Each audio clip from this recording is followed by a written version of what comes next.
Hello everyone, welcome to the Aviation Insider. I am Emmanuel, and on this channel we break down the world of aircraft maintenance, parts, and the aviation aftermarket into simple practical lessons. So let's get started. Every aircraft has millions of parts, but every single one can be identified by just one thing, which is a part number. And on having the understanding of this, today we are going to be learning how to read aircraft part number with basic examples. First, it's important to know that an aircraft part number is not just a random collection of letters and numbers. Every part number exists so that the correct parts can be identified, ordered, installed, and traced throughout its life. A typical part number may look like something like this. For example, ABC 1234-5. Let's break it down.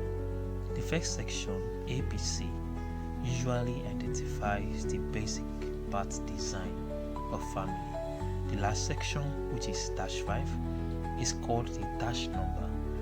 These often identify a specific version, configuration, size, material, finish, or installation variation of that basic part. This is why many beginners get confused. Just because two parts look identical does not mean they are interchangeable. For example, ABC 1234-5, ABC 1234-3, ABC 1234-5.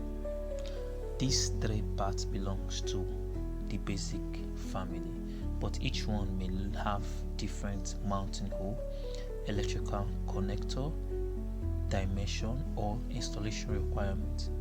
That's why aviation professionals never guess. They always verify the exact part number. Another important concept is revision. Sometimes a manufacturer improves a part number without changing its basic function. The revised may replace the older one, but you must always confirm this using the Illustrated Parts Catalog (IPC) or Component Maintenance Manual (CMM) or Service Bulletin. Never assume a newer dash number automatically replace an older one. Now let's talk about effectivity. Effectivity tells you which aircraft the part applies to.